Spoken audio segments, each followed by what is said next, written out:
Israel ने अब अपने सबसे बड़े दुश्मन को दहलाना शुरू कर दिया है। इजराइल ने ईरान के अंडरग्राउंड मिसाइल बेस पर धावा बोलकर खामनेई को सीधी चुनौती दे डाली है। यानी डायरेक्ट वॉर अब दो देशों के बीच शुरू होने का सिर्फ औपचारिक ऐलान बचा है।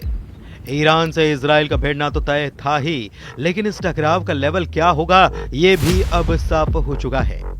इजराइल ने ईरान के मिसाइल गोदाम को जलाकर खाक करने से युद्ध की शुरुआत कर डाली है। मतलब इजराइल ने ईरान के मिसाइल पावर और न्यूक्लियर पावर को मिट्टी में मिलाने का मिशन शुरू कर दिया है। इजराइल ने ईरान पर डायरेक्ट अटैक की शुरुआत दमिश्क से आई कुछ तस्वीरों के साथ तेज की है। जिस तरह इजराइल हमले कर रहा है, ऐसा लगता है कि जैसे अपने दुश्मन से 100 कदम आगे है। हर हमले पर 100 गुना ज्यादा तबाही मचाता है। इजराइल से दुश्मनी क्या चीज होती है इसे हमास जानता है, हिजबुल्लाह भी समझता है। हूथी लड़ाकों का हश्र इजराइल से दुश्मनी के चलते क्या है ये ईरान को अच्छी तरह पता लग चुका है। अब इजराइल ने सबसे बड़े दुश्मन को दहलाना शुरू कर दिया है।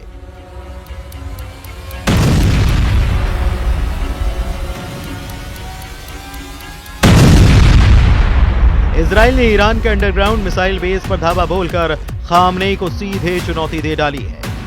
दमिश्क में यहूदियों के तीर्थ स्थल की जर्जर तस्वीरों ने इजराइल के गुस्से को भड़का दिया है। यहूदियों का पवित्र स्थल तहस नहस हो चुका है। धर्म स्थल की दीवारें छतें ढह चुकी हैं। यहाँ रखी गई पवित्र कलाकृतियां गायब हैं। यहूदियों के प्रार्थना स्थल के गेट पर अरबी में संगमरमर का चिन्ह है, जिसमें लिखा है ये पहली बार ईसा से 720 साल पहले बनाया गया था। दमिश्क के जोब नगर के इस खंडहर की तस्वीरों ने इजराइल के क्रोध को भड़का दिया है। सीरिया के यहूदी नागरिक बखौर चमटौब ने इस वीडियो के जरिए धर्म स्थल को दोबारा संवारने की अपील भी की है। सीरिया से ईरान के लिए खतरा दिन ब दिन बढ़ता जा रहा है। इजराइल के साथ ही सीरिया में कमांडर जुलानी ने ईरान को धमकाना शुरू कर दिया है।